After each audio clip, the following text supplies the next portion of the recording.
Good evening and welcome to NTD UK News. I'm Stuart Lees. Here's tonight's top story. The Prime Minister's social care cap was passed in the Commons last night, but 19 Tory MPs voted against the government and dozens more refused to toe the party line by abstaining.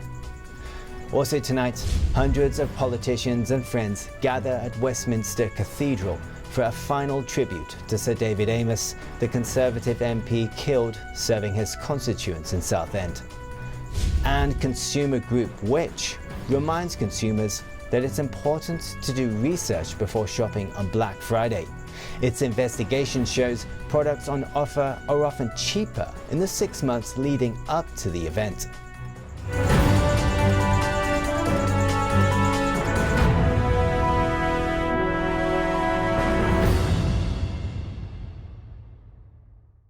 From the 6th of December, an option of a negative lateral flow test will be added to Scotland's COVID pass scheme. Scottish First Minister Nicola Sturgeon also said earlier the passes won't be expanding to more venues in Scotland. Ministers in Scotland were considering whether to add theatres and cinemas to the list of venues that require proof of vaccination. NTD's Jane Worrell has this report. Scotland's First Minister saying that COVID passes at this time won't be expanded to theatres, cinemas and other venues. At this stage, we have decided not to extend the scope of the scheme. We have taken account of the fact that, although our situation is precarious, cases are currently stable and indeed slightly declining, and we have considered the inevitable impact vaccine certification has on the operation of businesses and concluded that at this stage extension would not be proportionate. Not expanding the scheme is a welcome relief for businesses in the run-up to Christmas. So the fact that the Scottish Government has listened to hospitality and has responded by not extending the scheme is very welcome and gives real respite to businesses which are still in quite a fragile state at the moment. Large events and nightclubs do require vaccine passes. Thompson says that some of those businesses have seen a 60% reduction in customers coming through the door. Though Sturgeon announced that from December the 6th, a negative test option will be included in the scheme. Will the negative test option improve things? Because that would come into force on the 6th of December. Well, it's a welcome development for those businesses that will still have to check for passports. It does remain to be seen what difference having the lateral flow tests will make. I think businesses will probably still sort of expect to see fewer people sort of coming through their doors, but it may be beneficial. But I mean, ultimately what we'd like to see is the removal of the passport scheme, because there's no evidence from the Scottish Government that they're actually working. The Scottish Government's evidence paper on the topic says COVID passes have had mixed effect on increasing vaccine uptake. But Sturgeon said the scheme has played a part in increasing rates of vaccination in Scotland. The Scottish Government recommends the public to take a lateral flow test twice a week. Sturgeon called on people to take a test before any socialising over the festive season. Jane Worrell, NTD News. Prime Minister Boris Johnson narrowly succeeded in getting his social care cap plan passed in the House of Commons last night, despite a significant rebellion in his own party. 19 Tory MPs opposed the government's plan and many more chose to go against party orders and abstain from voting. The government's majority was cut to only 26. The rebellion is set to spread to the House of Lords, where the legislation may be amended next month. This report comes from NTD's Eddie Aiken. Prime Minister Boris Johnson is facing a Tory rebellion on his social care cap. On Monday night, an amendment to the bill got passed in the Commons. But 19 Tory MPs voted against the government and dozens more defied party orders by not voting at all.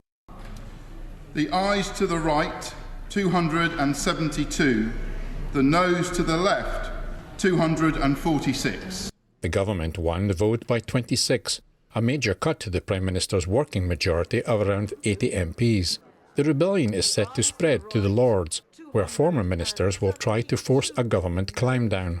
The Telegraph reports former Health Secretary Lord Lansley and ex-Pensions Minister Baroness Altman said they will seek to amend the legislation in the upper chamber next month. The rebellion centres on the amendment that means-tested support would not count towards the £86,000 lifetime cap on care costs. One economist said about 60% of older people requiring care could be affected. Earlier on Monday, when addressing to the Conference of British Industry, the Prime Minister lost his train of thought.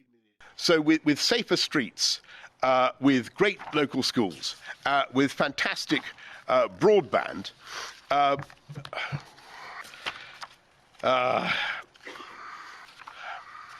forgive me.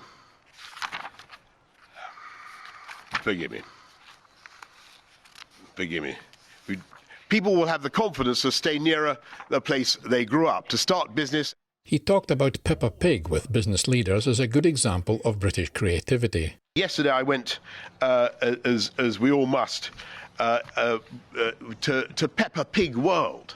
I don't know if you've been to Peppa Pig World. Hands up anyone who's been to Peppa Pig World? Not enough. I was a bit hazy what I would find at Peppa Pig World, but I loved it, and Peppa Pig World is very much my kind of place. The PM's official spokesman played the situation down, saying it's not unusual for people to lose their place in a speech. Eddie Aitken, NTD News. The Prime Minister, the Labour leader, and over 800 other people paid their respects to Sir David Amos at a requiem mass on Tuesday. The long-standing Conservative MP and father of 5 was killed during a constituency surgery last month. Those paying tribute commended his public service, and Pope Francis, in a message, praised Sir David for his concern for the poor and the disadvantaged. We hear more from NTD's Malcolm Hudson. Mourners gathered at Westminster Cathedral to pay their respects to Sir David Amos, the Conservative MP who was killed serving his constituents in Southend. Prime Minister Boris Johnson and Labour leader Sir Keir Starmer were among the senior politicians at the service, where a message from the Pope was read. Attendees also included former Prime Ministers Theresa May, David Cameron and Sir John Major. Sir David was a devout Catholic known for his pro-life stance. The Pope in his message emphasised Sir David's commitment to the defence of God's gift of life and his concern for the poor and the disadvantaged. In his own tribute, Johnson said that he showed what you can achieve as an MP to change lives of people up and down the country. Queen Elizabeth knighted Amos in 2015 for his public service. Laughter broke out as it was recounted that the MP posed in a suit of armour to celebrate his knighthood. Ali Harbi Ali, the man charged with Sir David's murder, is due to go on trial next year.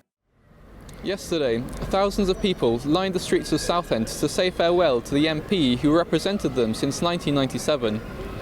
Former MP and friend of Sir David, Anne Widdecombe, read a statement on behalf of his family, asking people to set aside hatred and urging tolerance. Malcolm Hudson, NTD News, London. Black Friday is coming. If you're shopping in the sales, it might pay to do some research. Consumer group Which says its investigation shows deals on Black Friday are sometimes not the best deals, and prices could be the same or cheaper before or after the event. NTD's El Rhodes has this report. Black Friday is this Friday. Some major retailers have already started their offers.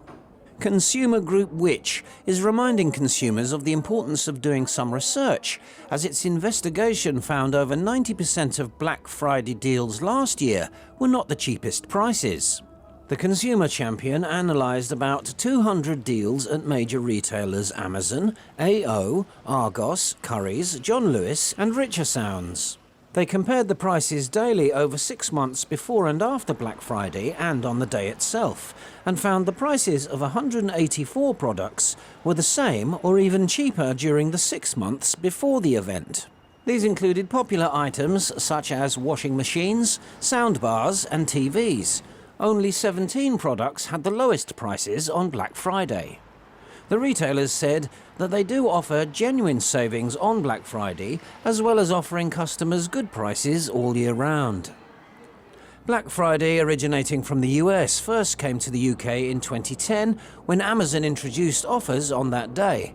But it didn't start to take off until in 2013, when then Walmart-owned Asda took part. Now, more and more retailers have their own Black Friday offers, and deals sometimes last a whole week. But the CEO of consumer research company Attest, Jeremy King, says British customers are getting bored of long Black Friday sales. The big month-long Black November or Black Week just isn't landing. Consumers are getting tired of Black Fridays that last more than a day. They last a week, they last a month. King said this Christmas the supply chain disruptions are a big problem, and that means this year's Black Friday could be a big event. So consumers are worried that the items that they want to get won't be available at Christmas time in the holidays in December, either because of stockouts driven by supply chains in Europe and North America, or simply because everything's going to get sold out in Black Friday because it lasts so long now. Which's top tips for shopping in Black Friday sales are: don't impulse buy, don't panic, do your research, be careful with reviews, don't be afraid to hit the shops, and know your rights. Earl Rhodes, NTD News. After years of local campaigning, the Dartmoor line became the first beneficiary of the government's programme to reverse past cuts to the rail system. It cost £40 million to get the 25-mile line back up and running, $10 million under budget. At the end of the line, the town of Oakhampton is now the first rail gateway into the Dartmoor National Park, allowing nature lovers access to the moors and tours without needing a car. NTD's Joy Duguid brings us this report.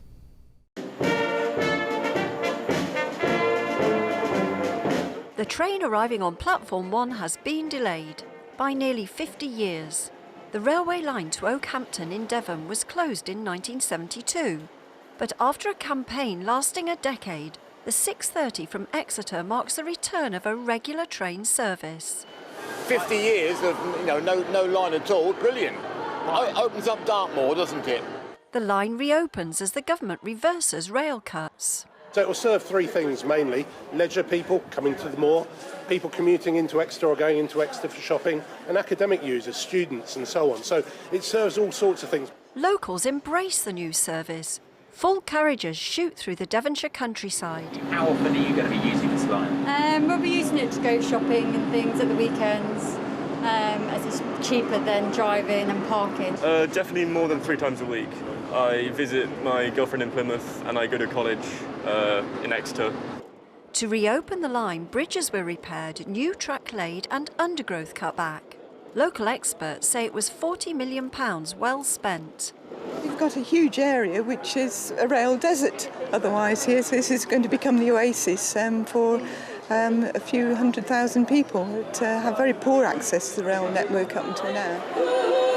Oakhampton reopened as part of a government scheme, with funding for 40 stations and lines across England and Wales. It's the end of the line for now, but there's a campaign to extend the track all the way to North Cornwall. Joy Duguid, NTD News. The clock face of Big Ben will emerge from a shroud of scaffolding in time for it to perform its most important annual role, ringing in the new year. A tradition watched by thousands on the streets of London and millions more on television.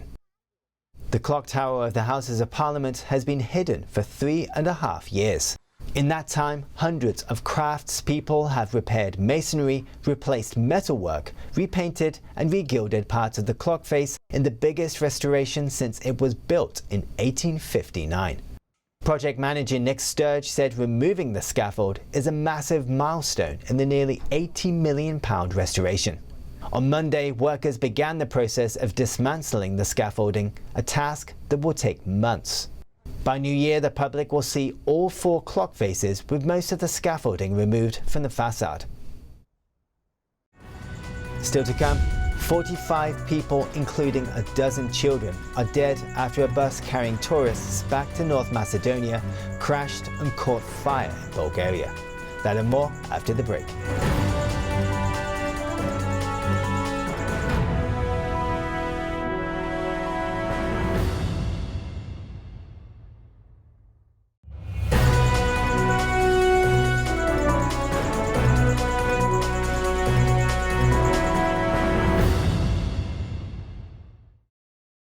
At least 45 people, including 12 children, have died in a bus crash in western Bulgaria.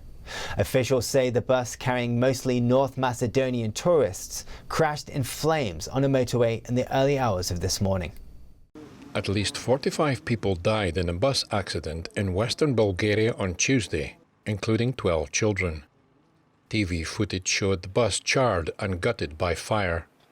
On board the bus, mostly North Macedonian tourists. The cause of the crash was unclear. The bus appeared to have hit a highway barrier either before or after it caught fire. Bulgaria's Interior Minister Boyko Rashkov vowed to carry out an investigation. Not everyone can stand such a picture. The picture is terrifying. The details of this tragedy will be investigated. It is hard to look there. Hard to look. I do not know if we should go into the details at these early hours. Maybe we should leave it for a later hour. In my experience, I have never seen anything like this. 7 people who leapt from the burning bus were rushed to hospital in Sofia and are in a stable condition. The accident happened on a motorway 28 miles west of Sofia, around 2 a.m. local time. North Macedonia's foreign minister said the coach party was returning from a weekend trip to Istanbul. Officials in Europe have used the term pandemic of the unvaccinated, suggesting that unvaccinated people are responsible for the current wave of infections. But one German professor writing in medical journal The Lancet disagrees, saying vaccinated people play a relevant role in the pandemic. This report comes from NTD's Earl Rhodes. A recent research paper published in the Lancet Medical Journal argues that government's stigmatisation of individuals not vaccinated against COVID-19 is not justified. German Dr. Günther Kampf, professor at the Institute of Hygiene at the University of Greifswald, says this view is far too simple. Across Europe, top officials have used the term pandemic of the unvaccinated, suggesting unvaccinated people put vaccinated people at risk and are responsible for the current wave of infections.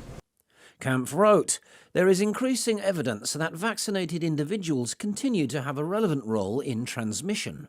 One of Germany's leading virologists in early November said that vaccinated people increasingly contribute to the pandemic. Some countries with high vaccination rates, like Ireland and Belgium, have seen significant spikes in COVID-19 infections in recent weeks. Kampf cites Germany's official figures, showing over 60% of symptomatic COVID-19 cases in older patients were fully vaccinated.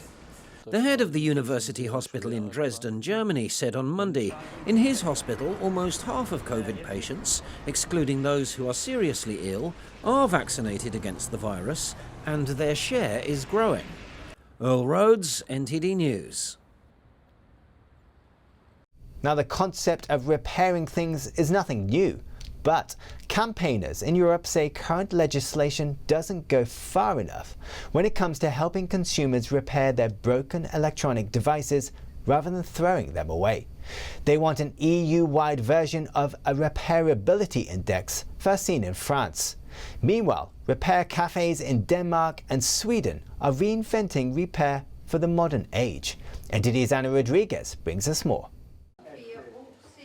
Among pliers, wires, soldering irons and screwdrivers, volunteer fixers at this repair cafe in the Danish capital Copenhagen are bringing gadgets back to life. Founded almost 6 years ago, the non-profit Repair Cafe Denmark stages up to 15 weekly events across the country. Locals bring clapped-out electronic goods and have them repaired for free before their eyes. We have to take care of the planet. We can't afford to live like we used to live. So we have to make a movement about not throwing things out when it's still working. Some bring gadgets they can't afford to replace. For others, there's an emotional connection. But for most, it's a desire to be more sustainable and reduce the vast amount of electrical waste. My radio was broken and I didn't want to replace it with a new one because it was such a tiny little problem. Each year, Europeans produce more than 16 kilograms of electrical waste per person. But it's often not easy to repair items due to lack of spare parts or difficulty accessing the inner workings. Sweden has gone further than most of the EU, making repairs and spare parts subject to lower VAT. Other European countries, such as France, have already started incentivizing repairing goods rather than replacing them. In France from 2021, shoppers will be able to compare the repairability score of some electrical products when buying in stores and online. Campaigners welcome the initiative and want to get other EU members to follow suit. The idea is to give consumers clear information on how easy it would be to repair the device. If they're buying a product which has a very, very poor grade, then they know that they shouldn't expect it to be repairable and be repaired. So, yeah, it's a pretty innovative step and we've really welcomed it. And consumer rights groups want the right to repair expanded to include smartphones, laptops and other small electrical devices. Anna Rodriguez, NTD News. Germany is currently in the so-called fourth wave of COVID-19 infections. Many of Germany's traditional Christmas markets have been cancelled. In Berlin, some are still going ahead, but most are restricting entry to people who've been vaccinated. NTD's Neil Woodrow has this report. It is a tradition that is integral to Christmas itself for many Germans.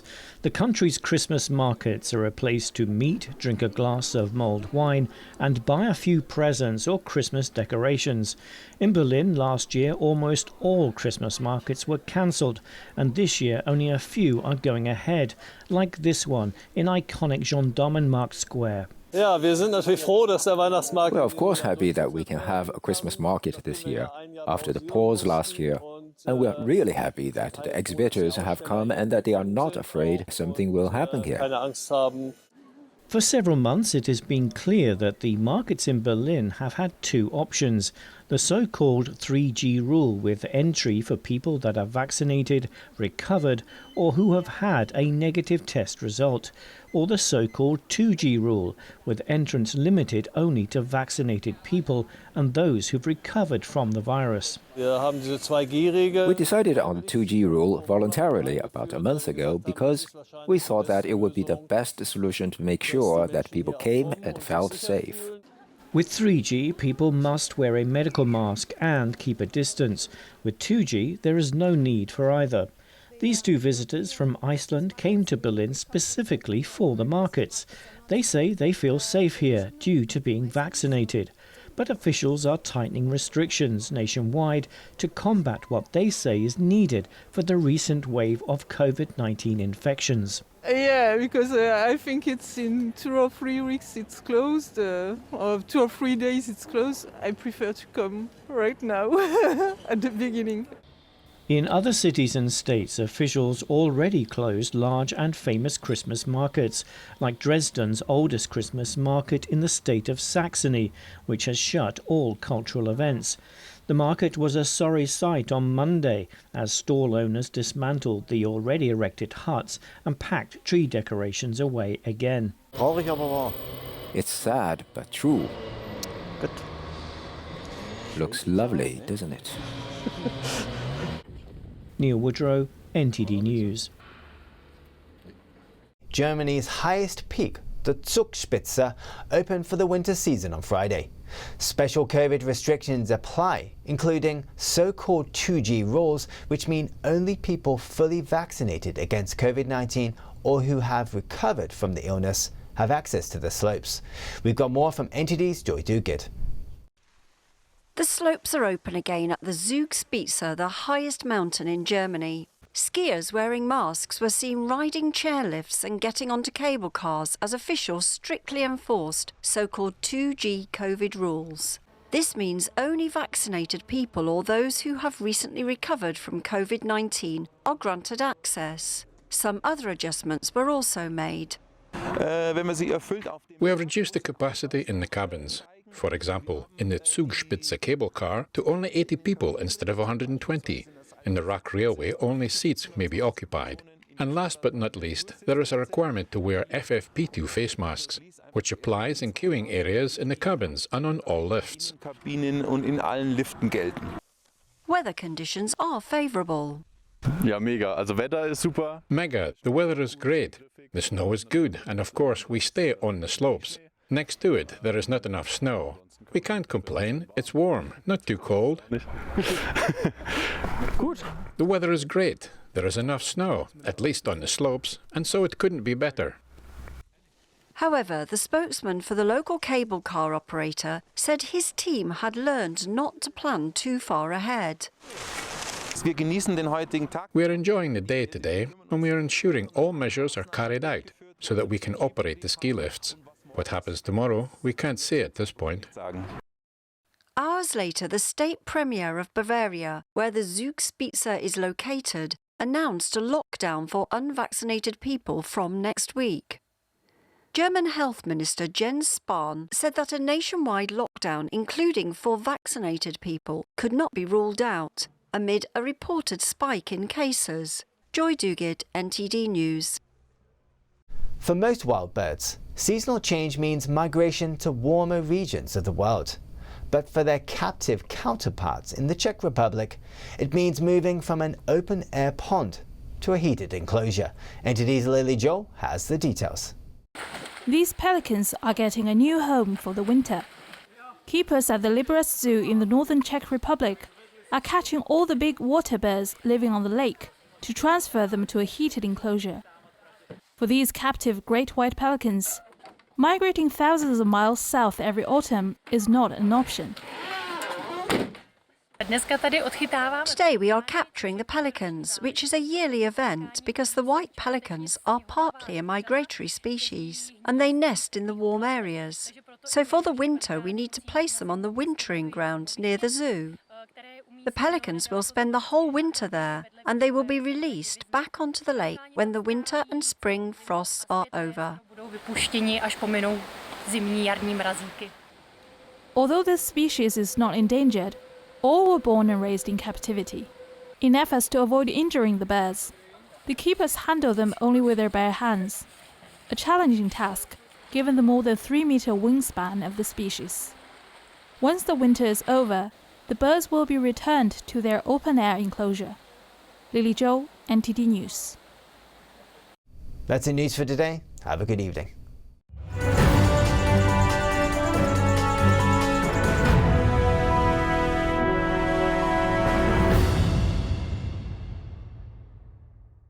Thank you for watching our daily news show on YouTube. You can also watch our other programming on channel 190 on Sky TV or on Freeview via channel box on channel 271.